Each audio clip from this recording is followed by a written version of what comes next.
Hayyee, welcome baga nagaa dhuftan. Kuni sagantaa Dirraa Broadcasting Service yeroo adda addaatti uummata keenya biraan gahaa turre waan hojjennu, waan dalagamu haala yeroo biyya keenyaa irratti, waan jirraan hojjetu irratti akkasumas yaadota Oromoo, rakkoo Oromoo bakka adda addaa jirurraa asirratti dhufnee haasaa turre. Har'as hooggantoota olaanoo jirraa lama qabadhee dhufeen jira. Giftii Tuffaa Alii akkasumas Aadde Dammee Asaffaa isin lamaanuu baga nagaan gara Dirraa Broadcasting dhuftan. Hayyee guddaa galatoomii Abdii ati siinuu afeeruu keenyaaf keetiif guddaa si galateeffannaa galatoomi. Hayyee asumaan isinirraa eenyurraa eegalaa jedhu Tuffaa sirraa eegalaa rakkoo biyya keenya keessatti deemaa jiru. Hundi kennayyuu quba qabna. Rakkoon bakka adda addaatti naannoo Karrayyuutti, Wallootti, akkas Wallaggatti bakka adda addaa namni keenya rakkoo adda addaa keessa jira. Haala biyya keessatti deemaa jiru kan akkamitti ilaaltan? Tuffaa fudhadhu. Okay, galatoomii Abdii hedduu waan kana qopheessitee uummata keetiif saba keetiif qararratti buusuudhaaf hedduu galata guddaa qabda. Uummata Oromoo biraayii akkasumatti akkam jirtan assalaamu alaykum wa rahmatullaahi wa barakaatuhu. Ashama harka fuune ilmaan Oromoo kan addunyaarra jirtan hundinuu. Akkasii dubbii akkuma ati jettetti haalli yeroo ammaa kun haala hedduu suukanneessaa haala hedduu nama yaachisu dukkana yoo ja'an dukkana kara bariisaa dukkana hamtuu san keessa jirra. Rabbii wajjin dukkana tanagaa ciniinfannee numa baana ifni numa dhufa jenneetuma hawwina. Waan guddootu nurratti akka sabatti nurratti geggeeffamaa jira. Tunigaa duguggaa shanii ilmaan Oromoo ilmaan miskiinaa haadha hiyyeessarratti kanii fi mootummaan akkatti irratti xiyyeeffatee dhumaatii kana hin ja'amne ummata nagayaa ummata takkaa nyaatee garaa hin guuttatin irratti akkatti lola akkana banee ummata kana guyyarraa kumaatamaan akkatti fixu hedduu gadda guddaa yeroon tun yeroo Oromoon hundi gadda guddaa keessa jirra. Yeroo namni Oromoo maqaa Oromootiin ilmaan Oromoodhaa fixaa jiru yeroo hedduu murteessaa bara baraaf seenaan tun kan teessu dhaloota hundaaf kan dabru waan fokkottuu waan akkanaa takkaa umrii keenyatti illee arkinee hin beeynu. Nama ifii nama afaan ifii dubbatu miti bineensaa namnummaan dhala namaa tahee waan akkanaa kana namarratti geggeessu hundinuu yeroo tana keessani jira jee hin yaadu. Garuu hundaanuu dukkana tana akkuma itti dhuftetti keessaanuma baanaa yeroo gaddaatii akka maqaa jirraatiin hedduu gadda keenya mul'isuu barbaannaa. Hedduu gaddinee hedduu hordofaa jirraa hin usne waan dandeenyuun duubaan harka lafa jalaatiin akka dandeenyetti oofaa jirraa. Waan dandeenyu godhaati jirraa. Gadda guddaan harkaanu qabaa. Gadda keessa jirraa. Walumaanuu taanee gadda kana ni baanaa. Dukkana hamtuu tana keessaa illee ifatti ni baanaa. Abshiir jechuun barbaada saba kiyyaanii bal'inaan itti deebi'u obboleettii booda. Hedduu ulfaadhu Tuffaa gamanumaan kara kee dhufaa Dammee karaa Tuffaa wanni jettee rakkoo uummata keenyaa biyya keessatti irra gahaa jiru jumlamatti gadda nutti dhagahame kan rakkoo manguddoota taa'anii seeras tahii araara nagaa buusan bakka isaan jiranitti kaleessa irraa dhuma Karrayyuu keessatti akkasuma Wallagga keessatti Walloo keessatti uummanni keenya dirooniidhaan rukutamaa jira. Lubbuu isaanii akka tasaa tahee namni quba qabu quba hin qabnetu irra hedduudha. Kana akkamitti hubattaati waan biyya keessatti deemaa jiru kana jechuudha. Haa ta'u guddaa galatoomii Abdii akkuma boleettiin koo Tuffaan dubbatte seenaadhuma Oromoo keessatti dhugaa dubbachuu fi yeroo dukkanaa yerootti ta'e jedhamee waa tokko shakkii tokko malee jechuudha. Oromummaa Oromiyaa fi Oromoo lafarraa haxaanii balleessuudhaa fi sagantaan complicated ta'e yeroo dheeraa dura ba'ee amma hojiitti jijjiiramaa jirudha. Yeroon kun Oromoodhaaf attamitti ilaalta yoonaan jettee Tuffaan jettetti dukkana guddaa keessa jirra. Amma isaaniyyuu baasaniitu dubbatu warrumti Oromoo irratti bobba'e kuni carraa keenya isa dhumaati jedhanii duula kanattillee maqaa itti baasanii duula Minilik jedhanii Minilik jechuun maal akka ta'e uummata Oromoo cabsuu keessatti miliyoonaan Oromoo harma muranii harka muranii eenyummaa isaa sarbanii aadaa isaa sarbanii biyya isaa sarbanii amantii isaa sarbanii lafa isaa sarbanii sirna nafxanyaa Oromoon ofirraa garagalche deebisanii yeroo deebisaa jiranidha. Inni kun practically argaa jirra jechuudha. Haala amma biyya keessa jiru attamitti ilaalta yoo jettee na gaafatte yeroon kun Oromoodhaaf murteessaadha. Ilaa amma sirra deebisee jedha. Yeroon kun yookiin yeroo itti Oromoon cimee for once and good waan kana ofirraa galagalchuudha. Yoo cimuu dadhabe immoo tariiyyuu jaarraa tokkoof deebi'ee baratti Oromoon gabrummaa jalatti kufuudha. Garuu immoo Oromoon gabrummaa jalatti deebi'ee kufa jedhee yaadu maaliif ilmaan Oromoo akka kaleessaa miti har'a. Ijoolleen Oromoo qarreen qeerroon dhaloonni amma jiru waan isaan yaadan kana fudhachuudhaaf deemaa hin jiru. Kanaafuu yeroo murteessaadha, yeroo sodaachisaadha, yerootti dammaquu nu barbaachisuudha. Hundumtuu karaa karaasaa waan danda'een qabsoo Oromoon bilisummaa isaatiif walabummaa isaatiif geggeessuu keessatti dhiira dubartii guddaa xiqqaa Islaama kiristaana waaqeffataa utuun jedhin Oromoon bakka jiru inni keessaa fi inni alaa yerootti sirna kanarratti bobba'ee ofirraa qolachuudhaaf bobba'uu qabudha jedhee yaada. Yeroo akkasii keessa jirra abdii gabaabaadhumatti. Hayyee hedduu galatoomii dammee akkuma dura kaasuu yaaletti hara waan baay'ee irraa haasofna. Akkuma tuffaanis jettee atis jettee rakkoon amma Oromoon keessa jiru rakkoo hamaa keessa jira yaada jedhu irratti walii galla. Yaadni kun Oromoo hunda biratti yaada fudhatamaadha. Kanaaf ajandaaleen keenya akkuma reef isiniin jedhee waa sadirraa haasa'uuf deemna. Wanni sadeen kun akkuma dura kaasee haara yeroo ammaa biyya keessatti deemaa jiruu fi gadda Oromoon akka Oromootti keessa jiru. Inni lammaffaa immoo gargaarsa hanga ammaatti akka jiraatti singotan irraa amma kan dubbachuu barbaadu kan lammaffaa irratti kaamallaqii hammi ta'e gara biyyaatti ergamee uummata keenya bira qaqqabee akka jiru qubaa qaba. Kanumatti fuulleffachuudhaan mee tuffaa mallaqii hanga ammaa karaa biyyaatti gargaarsa bakka adda addaatti Boorana keessatti, Gujii keessatti, Arsii keessatti akkasuma gara Baaleetti rakkoo adda addaatiif Walloo keessas bakka hedduutti mallaqa ergitanii akka jirtan qubaan qaba. Mallaqni kun akkamii hangamtu uummata keenya bira ga'ee ammoo maaltu isin eeggata ka jedhu yoo irra naaf baate carraa siif kenna galatoomii tuffaa. Hedduu galatoomii abdii dhugumatti akka beeytanitti jirraan baatii sadii keessa jira. Baatii sadii hanga afurii ammaan tan achi deemutti jira. Ilmaan Oromoo dhugumatti warri addunyaa tanarra jirtan hanga arraan tana gumaacha keessan karaa jirraatiin gootan waa toltee dubbiin teessan. Dhugumatti akka Oromoodhatti ilmaan Oromoodhaa mana takka keessatti ka waliin qoonne, ka shanyii waliin qoonne, gosa waliin qoonne, amantii wal hin qoonne Oromoo waan takka taniifi waan takka qabna jennee taniifi itti abdannee fuula durallee itti waan guddaa itti daleen wanni kun waan guddaa jennee abdannu hedduu ulfaadhaa galatoomaan isiniin jaa warri hanga ammaan tana gumaacha keessan kara jirraatiin gumaachaa jirtan galata guddaa qabdan galanni keessan bilisummaa isiniif haa ta'uun isiniin jaa. Akkasumatti jirraan gargaarsa namoomaatii akkuma beeytanitti uummata keenya kan lafarraa buqqa'ee kan lolli irratti banamee haadhowwan keenya hayyoottan keenya dargaggoo teenya tamiidhamte hunda habeelawee waan hundaanuu meedikaalaan rakkoodhaan waan hundaanuu bira jirra jennee isiniif jirra jennee yeroo isaan nu yaamanitti hoggaa isaan nu barbaadanitti isoo hin turre akkasitti deebisaa itti kennina akka duraanirraa gargari jechuun wanni takka hoggaa lafaa qabdu wanni san hoggaa dhalate hoggasuma deemtee deebisaa itti kennita waan hedduu nama gammachiisurraa abdii torbaan dabre kana keessatti hanga ammaan tana baatii 3 fi 4 tana keessatti jirraan toora 50 jala doolaraa Austraaliyaadhaa kan gahu gumaachee uummata isaa biraan gaheeti jira jechuudha. Kana keessaa warra rakkatee fi beelatti jiruu fi meedikaala rakkatee fi hunda gahee amma torbaan dabre kana keessatti gumaacha Gujiidhaa fi Arsii fi Booranaaf tahee Walloodhaaf tahee Gujii 6,000 ergineefi jirra, Arsii 6,000 ergineefi jirra, Boorana 6,000 ergineefi jirra.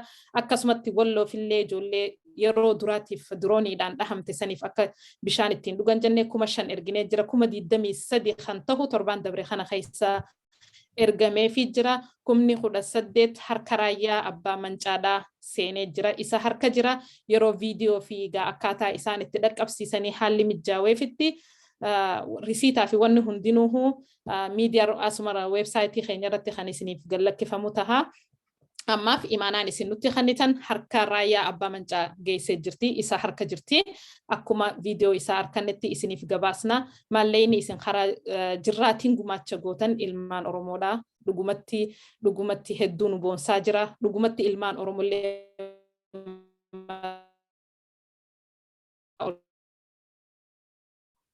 bachiisaa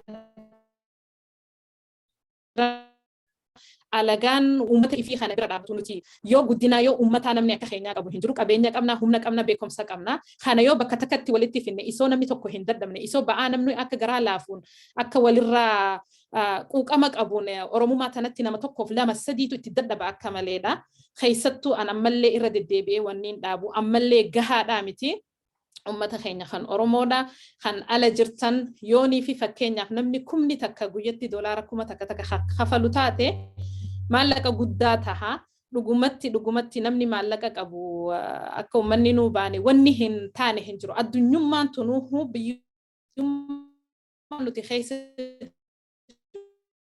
ruuhu yoo nuti keenya bakka takkatti khatuun lamu taate ummata keenya bakka isaan rakkatanitti dafnee dhaqamnee abshir bira dhaquun haa taatu waan adda addaatiin haa taatu yoonii fi janneen waan guddaa daleeyne jechuudha nuti akka diyaasporatti wanni nuti dalaguu dandeenyu karaa dippiloomaasiitiin ummata keenya kan rakkate kan buqqa'eef sagalee tahuufiidha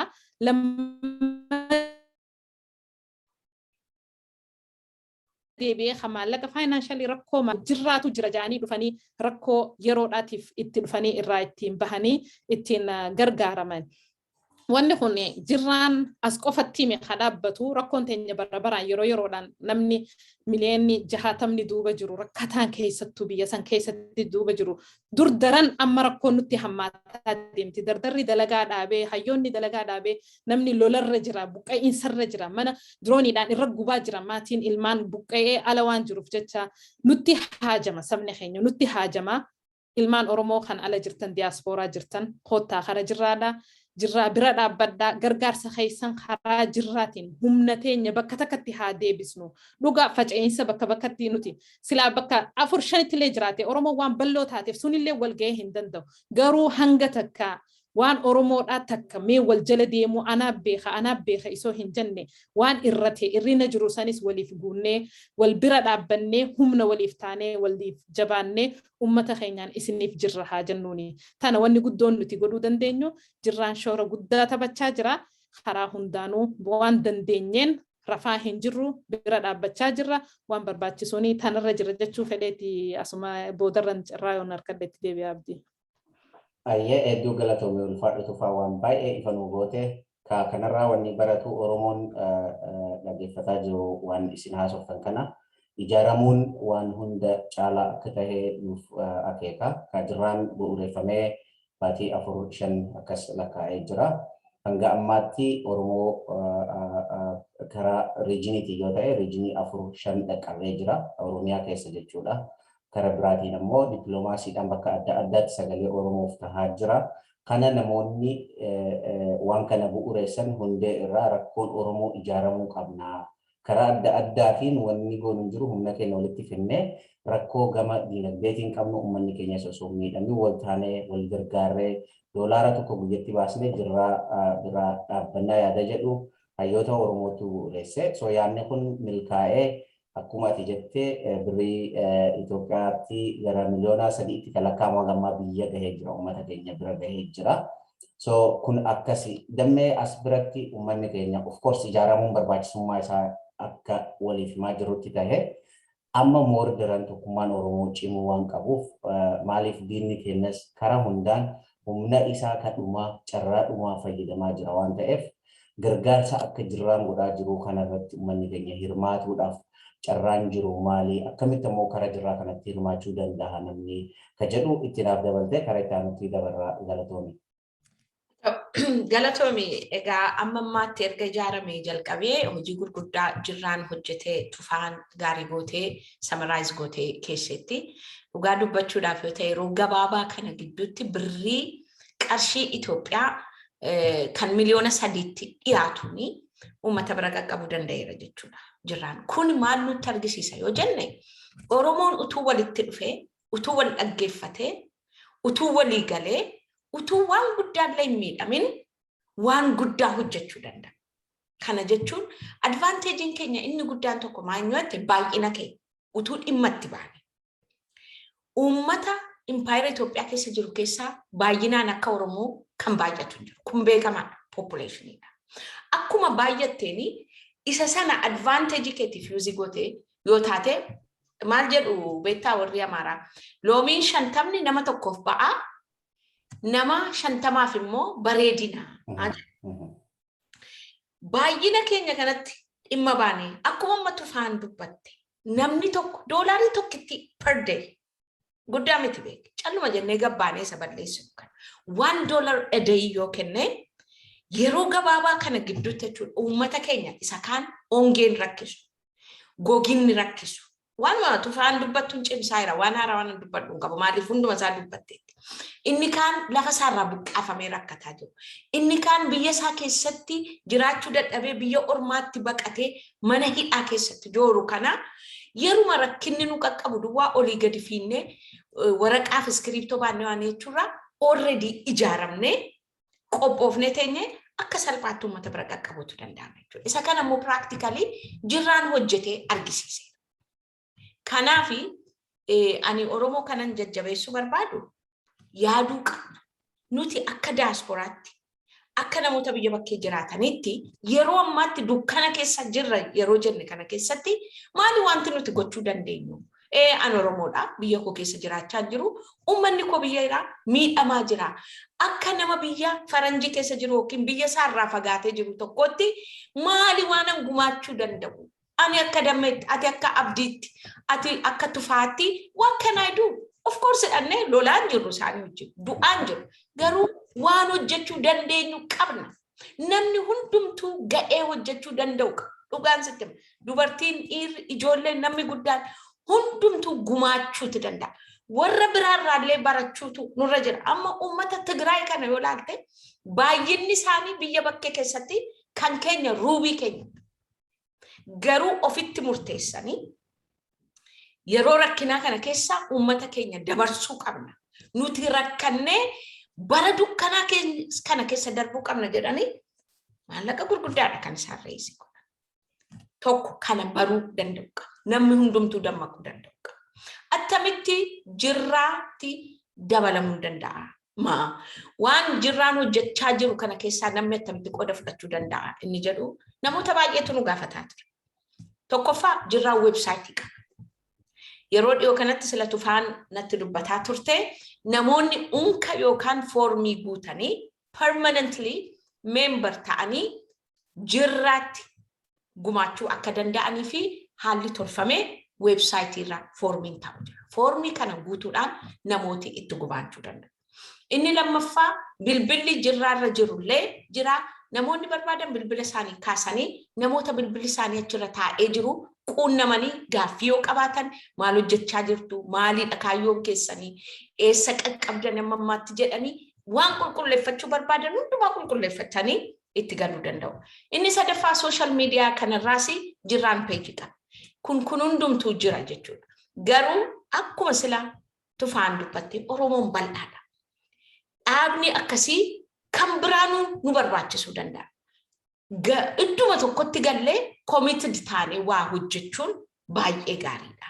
Walitti dhufnee iddoo adda addaarraa amantaadhaan utoo waliin qoodin, kutaadhaan utoo waliin qoodin, gosaan utoo waliin qoodin Oromummaa tokkittiif Oromummaa oolchuudha. Salvage gochuudha. Oromummaatti bobba'amee jiru kana amma nuun as teenyee uummanni keenya ajjeefamee yoo dhume maal goona lafi qullaasaa maal nu hojjeta? Hamileen saba keenyaa dhume. Saba keenya illee maintain gochuu, sustain gochuu. Buqqaatii akkasii keessatti waraana akkasii keessatti madaa'utu jira. Kun egaa itti gaafatama Oromoo hundumaati. Akkasitti membarii ta'uun hin danda'ama. jedha abdi gabaabaadhumatti. Hedduu galatoomii dammee yaada guddaa nuuf ibsite maaliif haalli mijataadha. Barbaachisummaan ijaaramu maal akka ta'e akkuma dubbanne uummanni keenya rakkates akka jiru lubbuun Oromoo bakka adda addaatti bahaa akka jirurraa dubbanne amma kanatti aansuudhaan Oromoon ka godhuu qabu tokkummaa isaa cimsachuu qaba ka jedhu yaadni nuti irratti walii gallu Oromoon tokkummaa isaa cimsatee akka saba kamittuu jiraachuu mirga qaba. So kanaaf Oromoon akka du'aa jiru walii gallee jirra. Akka rakkachaa jiru, akka baqachaa jiru, akka diinaan ajjeefamaa jiru walii gallee jirra.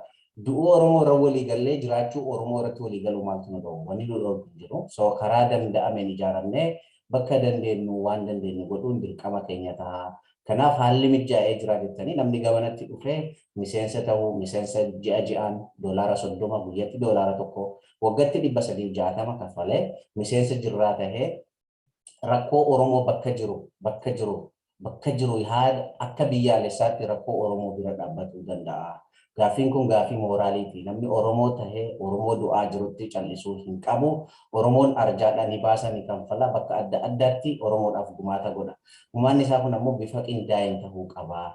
Bifa ijaarama qabuun tahuu qaba. Maaliif diinni kee ijaarameeti kasi fixaa jiru, ijaarameeti kasi balleessaa jiru, qe'ee kee diigaa jiru, gaaddisa si dhabsiisaa jiru. Waan kana ta'eef Oromoon ijaaramee diina ijaarameetti dhufe kana ofirraa deebisuu qaba ka jedhu akka mirga Oromootiif garuuppii dhaabbateetti du'uun Oromoo akka warra yaaddessutti dhaamsa kana akka dabarfattaniiti ka wanni asirraa hubatamu. Tuffaa meesittiin darba kadhuma gaaffii uummanni miseensa ta'uudhaaf foormiin adda addaa qophaa'ee jira jettee kaasteerta.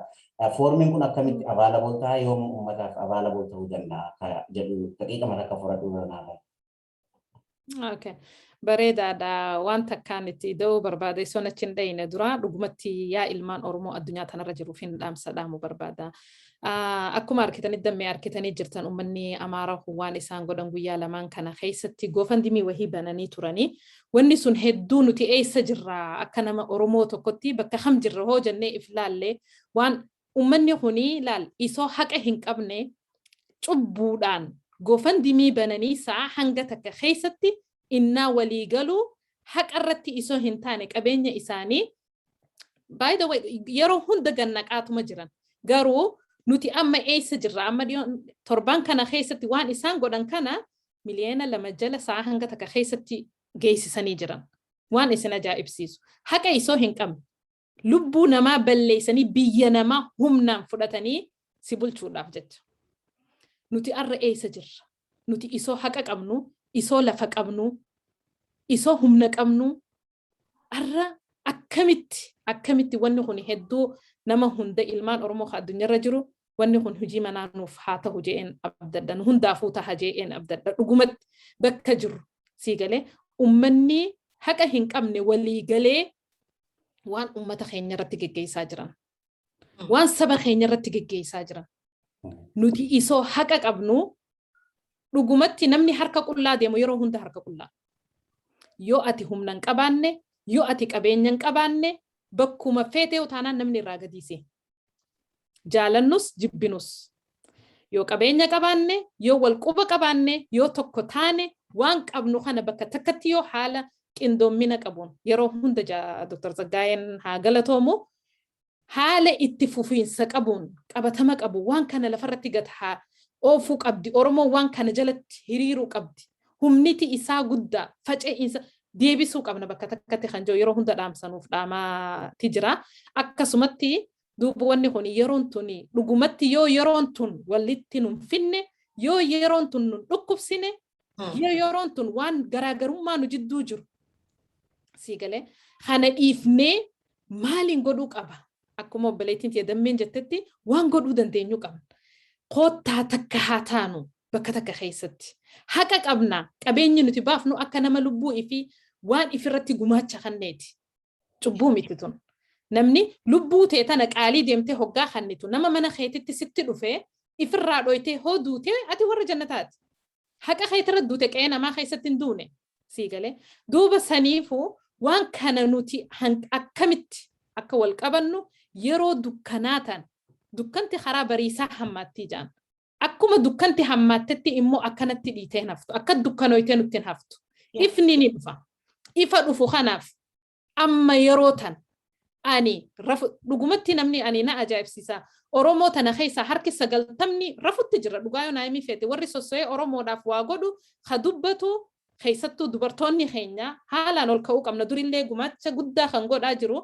sagalee uummata keenyaaf kan tahaa jiru dubartoota sigalee ammallee dubartoonni yoonii fi duuba hin jiraanne qabsoo teenya tana akkaan dubartoonni mana jiru hedduu yaada babbareedaa qaban gumaacha hedduu godhuu danda'an waan adda addaatiin godhuu danda'an dubartoonni keenya akka ol ka'an akka onnatan akka ummata isaanii kanaaf iyyanii waan danda'aniin bakka jiranirraa harka wal qabatanii waliin dhaabbatan yoo nuti jabaanne ummata dhiiraa kanallee jabaisnee if dura oofuu dandeenya yoo nuti abshir jenneen wanni hundinuu wal qabannee oofuu dandeenya jechuun waan si ajaa'ibsiisurraa dhiyoon tana wallaga waanne keessatti walloo keessatti ummata isaanii ummata Tigree kana dhalaa garaa qabdu nyaata garaan guutuu siinjaan nyaata gootee ummata isaanii kana jalaan deemtee nyaachisti siinjaan waan si ajaa'ibsiisu isa akka deemtuu cimimmuun qabdee deeyse achumatti ilmoosii marattee akkasumatti dalagaa isiitti fufaa turte arra eessa jira nuti lubbuu teenya baasaa jechuutti hin jiru lubbuu teenya baasna jechuutti hin jiru mana owwaa keessa jira jireenya bareedaa keessa jira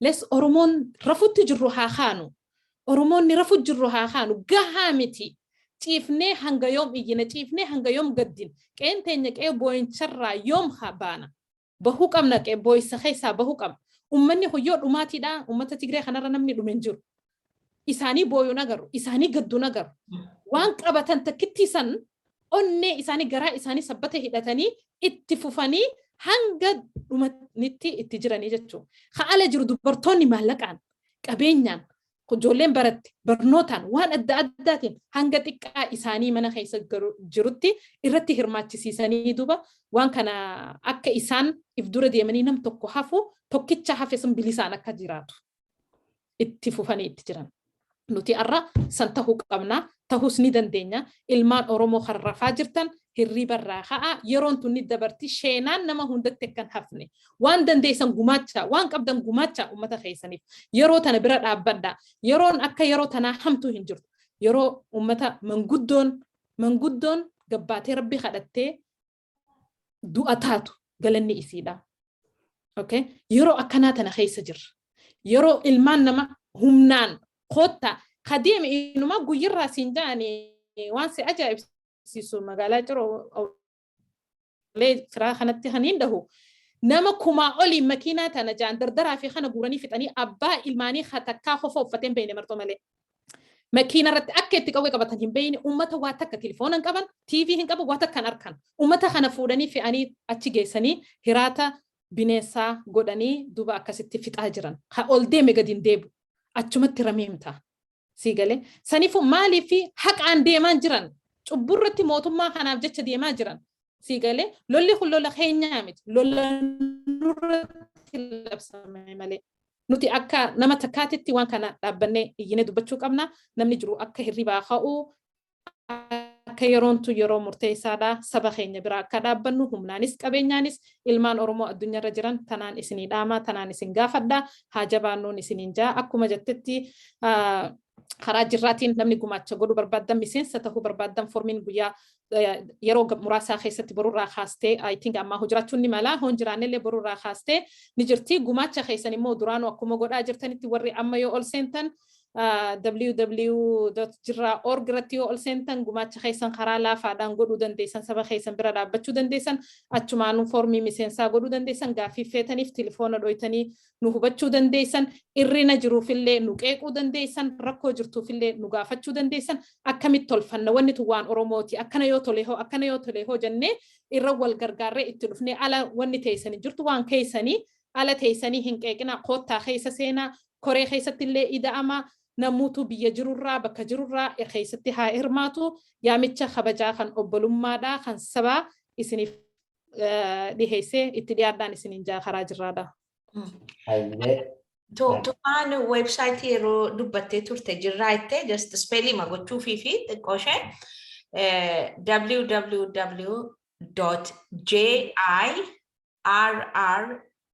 www.jirraa .org miti yabdi akkasittiin jirra tun ta'in jirra akka salphaatti aksesii gochuu dandeessu jechuu ishee kanatti dabaluuf hin jedhe. Tole, hayyee hedduu galatoomaa akkuma jedhame achirra deemtanii arguu dandeessanii ammoo miseensonni jirraa warri taatan gara pilaatfoomii miseensotaa irratti sheer isiniif goona ammayyuu sheer gochuu dandeenya achi deemtanii foormii keessan guuttanii akkasumatti miseensa ta'uu dandeessanii kan akka jiru kabiraa dhumarratti wanni ani isin gaafachuu barbaadu akkuma diinni alaa jiru ka keessaallee jira maaliif wanni guddaan Oromoon qabu tokkummaa isaati jennee jirra. Humni inni qabu baay'ina isaati jennee jirra. Bareedumni inni qabu immoo diversity isaati jennee jirra. Oromoon we are unique. Unique jechuun akka saba tokkollee gargaan saba amantii sadi qabu wal kabajee wajji jiraatu jechuudha akka Oromootti. Kanumaaf akkuma beekaan jiru wallaalaanis jira. Akkuma namni barate jiru kan baratinis jira. Ka beekaa immoo daldala waan biraa hawaasa keenya keessa fidee facaasuu barbaadu jira. Maaliif nuti hawaasa keenya irraa baane waan taaneef hawaasni keenya yeroo distractionii tokko itti dhufu indirectly nullee waan qaama hawaasa kanaa taaneef gadda guddaatu nutti dhagahama. Kanaaf burjaajii tokko jira. Samoona kanaa specifically maqaa dhawullee yoo barbaachisne hawaasa keenya keessaa wanta amantaadhaa fidanii hawaasa keenya walitti buusuu kaayyoo isaa dogoggorsiisuu ergama diinaa tahaa beekaa tahaa wallaala tahaa kun hin beekamu.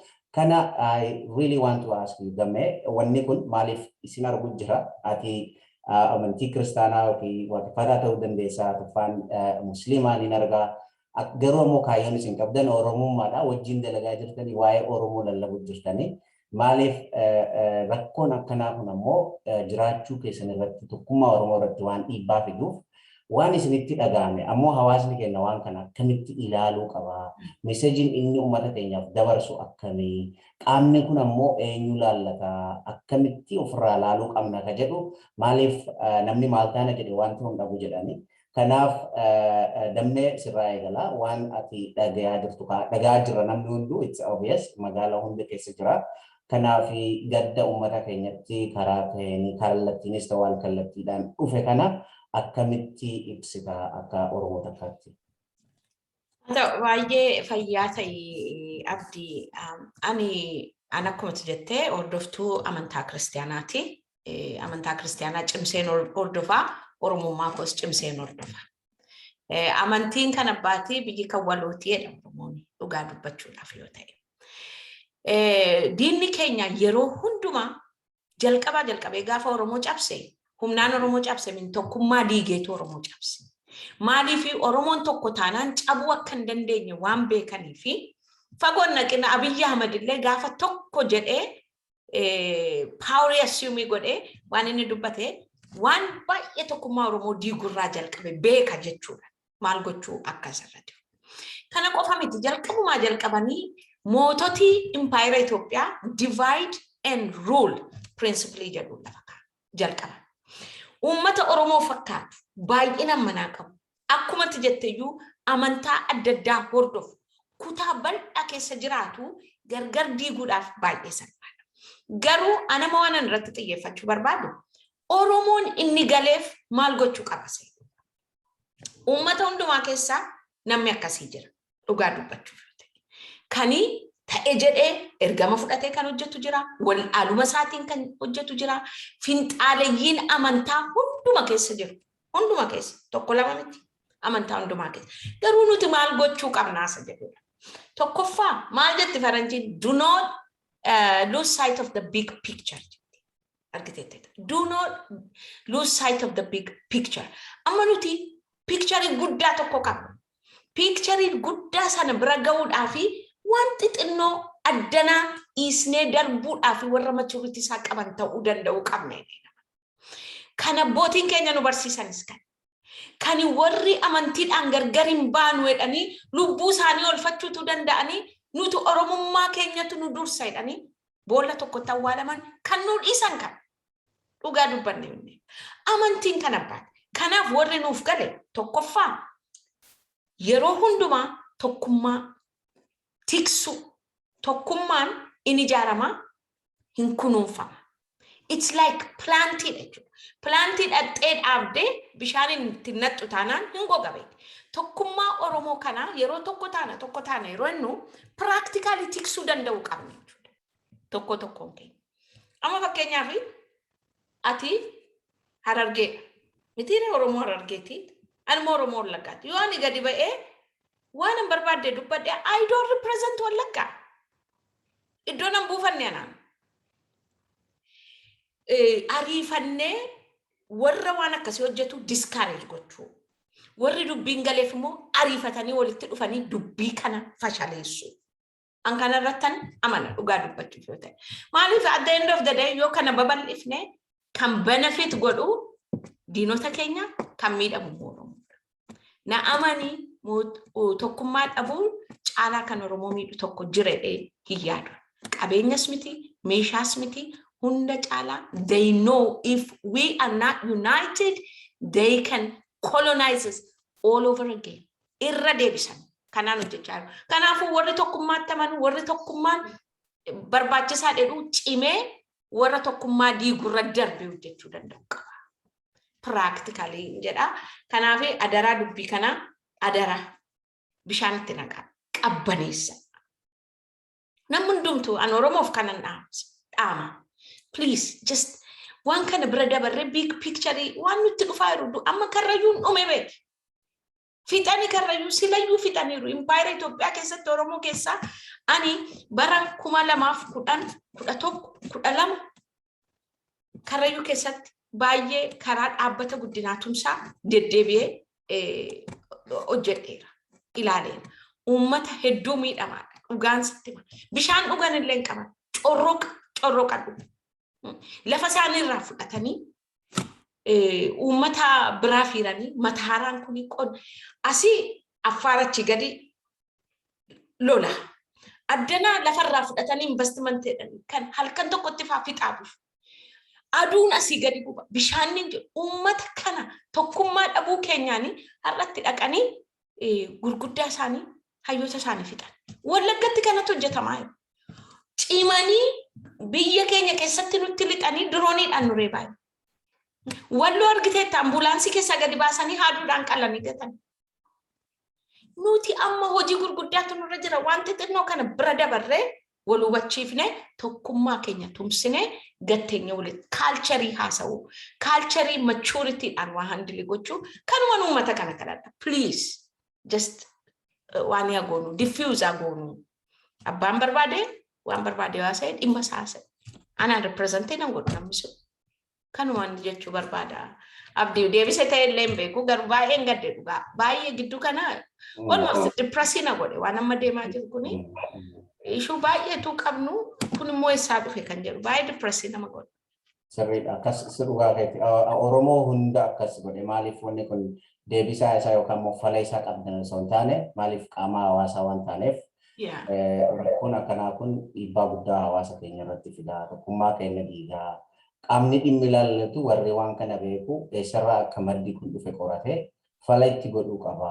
Ka jedhu atinki hayyoonni Oromoos bakka adda addaatti jarmoonni Oromoos koomunitiin Oromoos ka dubbataa jiran kanuma keessa namni keenya dafee rakkoo akkanaa kana furachuu qaba. Maaliif anis akka nama tokkotti bakka nan bu'u jennee yoo dhiisne wanni kun balaa guddaa nutti fiduu danda'a. Rakkoo guddaa nutti fiduu danda'a. Diinni keenya qaama they know our weaknesses. Karaa nuti laafaa keenya beekan kanaaf waan trendii guddaa isaanii fiduu barbaadan qabsoo isaaniitiif nu diiguudhaaf nu bittinneessuudhaaf kanaaf warri qaamni dhimmi ilaallatu waldaaleen Oromoodhaa kan mirga amantiidhaa sirriitti beekan walitti dhufanii waan kana nagaa buusuu qaban. Maaliif kabajni waan hundaa caala namni akkuma mirga qabu dirqamallee qaba. Identity adda qabna. So kana dhugoonfachuun namni keenya akka waan kanatti fala godhu dhaammachumaa fi akka nama tokkotti malee akka gruupii tokkotti dirqama garee hawaasaa waan taaneef kana dubbanna malee fala isaan qabna isarraa kan dhufe beelu ta'a. Garuu ammoo hedduu hawaasa keenya distractionii guddaa keessa nu galchee jira. Hawaasa keenya rifachiisee walitti mufachiisee jira. So wanni kun diffuse ta'uu qaba. Yaada jedhu dhiyeeffachumaa fi tuffaa wanni itti dabaltuu yoo jiraate asuma irratti jaalannaa hedduunaaf galatoomaa. Galatoomii abdii waan kanarratti waanuma takka lamaan jechuu barbaada dhugumatti ilmaan Oromoodhaa kan addunyaa tanarra jiru takka Oromummaadhaan amantiidhaan illee adda baanee hin beeknu wanni kun akkuma dhagahetti akka nama amantii Islaamaa hordofutti hedduu na gaddisiise hedduu maaliif jennaan amantii Islaamaatirraa anaa jaalate anaa fudhate abbaan fedhe sirraa fuudhuu hin danda'u kuni kannaadha kabajamuu qaba. Ani kiristaana kabajee wajjin jiraadha. Kiristaaninis islaama kabajee wajjin jiraata. Durillee biyyattillee taanaan abbootii keenyarraa hees wanni dhaallee walirraa awwaallee aruuza sargis waliin godhannee waliin jiraachaa turre kabajaa guutuu waliif qabaachaa turre seenaa dabarte keessattillee.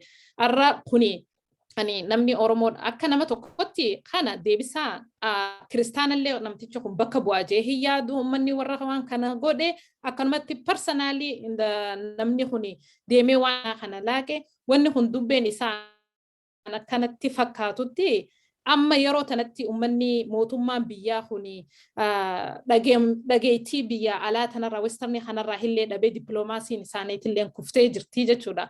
Akkuma kana dura beekanitti Oromummaa tana adda baasuu dadhabnaan addaan muruu dadhabnaan I think maybe warri kun warra akkaan maallaqa guddaa fudhatee geema kana akka taphatamee ejendaan uummataa guutuun waan kanarratti achi deebi'ee waan kana focus godhanii hanga kana jidduu waan godhanii bira dabruu barbaadanii jechuudha. Takkaffaan fakkaata maaliif jennaan yoo lola amantiidhaa godhamu warri westernii kun kaniif irraa achi garagalee kuni amantii taanaan jaanii namuutu walirratti tumsuudhaa dhufaa jechuudha. Amantii yoo taate abbaan fedhelleen amantii teetiitu dura jechuudha. Amantiidhaan dhufnaan lolli amantiin dhufnaan wanni jiru hin jirtu addunyaan tun hundi walirratti akkasitti deemti ni baddiihuu jechuudha. Namni yoo wal kabajnee teenye addunyaa tanaafillee nagaa buusnee deemuu dandeenya. Yoo kabajaan hin jiraanne wannummaan tun gaafa akkuma dursanitti nama qoomii meeqatanii fidachiin ol fuudhamtee garagaltuuniitu jira. Amantii rabbiitu tiisaa. Siigalee akka nama takkatti kabajaa waliif godhuu qabna. Uummanni kun uummata kiristaanallee bakka bu'aan hin jiru, waaqeffatallee bakka bu'aan hin jiru, Oromoo guutullee bakka bu'aan hin jiru. Individually akkanumatti sammuun isaanii sammuu humaa hin yaanne akkanumatti firraa haasawan takkaa hoo qabeenyi guutuun itti baheet uummata kana akka lola nutti jiru kana wal qabannee amma akkatti biyyaa fi alaa wal qabannee moohuudhaaf xarafarra geenye bariin ifni nu dhufuudhaa deemu kana lola kana karaa kanatti yoo jijjiirre ni moona attention westernii biyya Ameerikaa addunyaa tanaatillee arkannaa hoggaasan gargaarsinis nuuf dhufa uummanni islaamaa uummata islaamarra goraa kiristaana waan akkasii ideology akkasii waan fudhatanii deeman natti fakkaata kuni isaaniifillee hin milkaa'u amma mi bara dukkanaa saniihu Oromoon amantiidhaan wajjin addaan baatee hin jirtu amantiidhaan walitti bobbaatee hin jirtu bobba'uufillee hin teessu itti milkaa'anii warreen waan akkanaa oofan akka dhaabbataniin jaa akka dhaabbatanii if laalaniin kabajaadhaan isaan gaafadha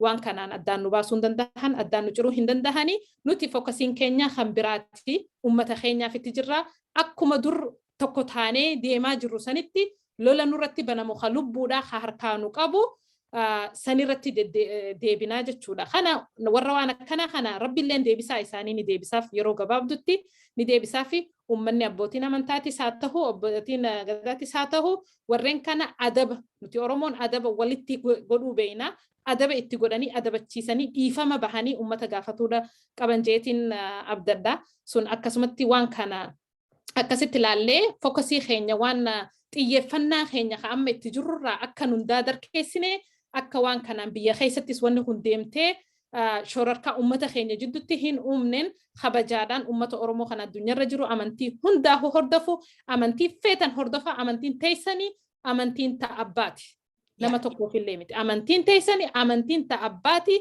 waliif kabajneet hanga har'aatillee jiraachaa jirra seenaa meeqa itti qabna ammallee kabajaadhaan akkasitti waliin deemna warreen waan akkanaa dalagan seeraan qabnaa manguddoo qabnaa akkasitti gabbahanii uummanni kun waan kana dhaamsuu qabanii saniifuu takka ejandaa mootummaan baafate takka baalagummiin mataa isaanirraa ka'ee waan kana dalaganii tana akkanatti bira kutuudha qabnaa saniifuu dhimmanaa olii warra gurguddaatu jira kana isaaniif dhiifna jeetii yaada yoo immoo waan kana guddoo akkasitti irratti garagaluu baatanii karaa waan itti jiran amma barii waan dhufaa deemtuuf jecha chaansiin takkittiin mootummaan qabdu takkitti tanaafeef tanatti fayyadamuudhaaf if laalaa jiranii hin milkaa'an jeetiin abdaddaa hedduu galatoomaa ulfaadhaa.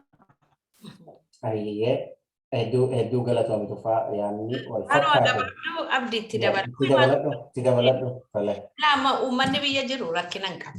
An dhugaan sitti hima. Uummata biyya keessaa Islaama Kiristaana maaloo jedhee wal qooduun beeku. Ani mataan koo ana mala dhalootumaanii gara Weestii gara dhumarraan dhaladhe. Asoosaatti dhiyoodha. Asoosaa jechuun immoo biyya Arabooti Islaamoti jiran. Islaama wajjin dhalannee guddan. Amantaa Islaamaas beekaadhuma guddanne. Yeroo isaanii soomana godhatan galgala deemnee cornaaqqee nyaachaa gaafa Kiriismas hin jiru mana keenya dhufanii. And honestly sitti hima yeroo darbe OMN irratti yeroo reefuu Hacaaluun faajjeeffamanii mootummaan fuudhee lola kana lola amantii gochuu barbaadu OMN irratti baanee dubbanne ture. Namni maatii koo keessatti akka obboleessa abbaa kootiitti sodaannee guddanne nama Islaama hin jiru waan akkasii hin jiru. Ati Oromoo miti guraagoti illee dhufanii Islaamonni uummata wajjin nagaadhaan jiran. Yoo du'an walii wajjin oolan waadaan. Yoo cidhi jiraate walii wajjin gammadee. Amma waan akkasii fuudhanii big deal gochuun kun ajandaa biraa natti fakkaata. Hunduma keessa immoo jira wanti kun. Iddoo hundumaa jira. Na yaadadha waggaa 4-5 dura yeroo waan akkasii laayivii kana ba'anii geggeessaa turan har'a warri sun bifa isaanii ifa godhatanii galanii mootummaatti galanii Oromootti achees galagalanii. Lakkisaa waan kana jechaa ture. Ammas gara fuulduraattis xinnootti waan akkasii adabuu danda'u qaba. Attentionii dhowwachuu qaba. Deemnee laayivii akkasii ilaallatanaan hin gammadu. Inni kaanis itti fufaa, inni kaanis itti funaan, inni kaanis itti fufa. Dhuguman sin jedha. Na yaadadha yeroo hangaasaan fa'aa kun gadi ba'anii waggaa every single lakkii Oromoo waan kun hin ta'u jenna ture. Argitee dafnee abidda akkasii kanatti bishaan naqaa. Uummata biyyaa akkam bakkan. Uummanni biyyaa nagaa qaba.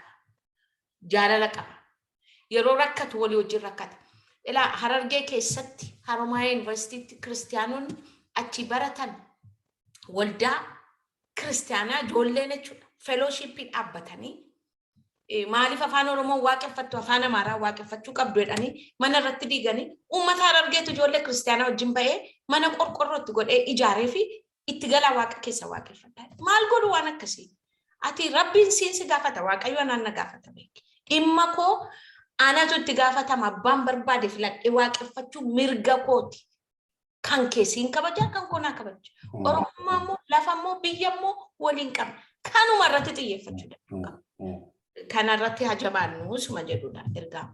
Hedduu ulfaadhaa galatooma fakkeenya tokkummaa Oromoo garaagarummaan amantii Oromoo faayatamu fakkeenyi isin lamaan caalan jiru maaliif waan malliin garree ijjiin gartuu jedhan because isin lamaan wanni isin dubbachaa jirtan yoo deebitanii guyyaa goototaa irratti yoo waan fuulleeffatan fakkaata maaliif Oromoonni addan baanu jedhanii jiran waan isaan dhugoomsan nuti ammoo hin kijibsiisnu. Oromoon akkasii so ajandaan kun abbaa qabaa abbaa isaa warri beekumsa qabu bahee bakkatti akka dhaabu Oromoo irraa yaada jedhu dabarsitanii bakkeetti akka dhaabbatu wanni kun akka nuti amma wanni dangerous waan kana godhu waan social media kan control gochuun hin danda'amu wanni kun multiply ta'a yeroo gabaabaa keessatti so kanaaf ayyoonni keenya namoonni gurguddaan jiran abbootiin amantii bahanii waan kana dead on arrival gochuu qaba danda'uu qabanii yaada jedhu qaba maaliif wanni akkanaa kun Oromoof gaarii miti yeroo isaa wajjin isin deemu yeroo isaan lammaas miti kaleessa hin turre gaafa barnoonni iftoominni diinii akkasitti hudhee qabne sanuu hin taane har'a wanni ta'uuf hin jiru Oromoo wajjin du'e wajjin jiraachuun dadhabuu yaaduma jedhu kanuma isinirraa argutti jira hedduu galatoomaa ulfaadhaa sagantaa biraa babal'aa irratti walitti deemnee waa'ee jirraa irrattis hawaasa keenya wajjin haala yeroo irratti yeroo adda addaatti haasofnaa kanaaf warri amma hangammaa wajjin ture Tufaa Alii akkasuma Dammee Asaffaa anis keessummeessaan yookiin immoo kaawwan kana wajjin keessummachiisaa jiru Abdii Kamaal hedduu galatoomaa yeroo itti aanaa walitti deemnutti galatoomaa naaf fadhaa isin jira. Galatoomii atilleen Abdii nagaan nuti turre.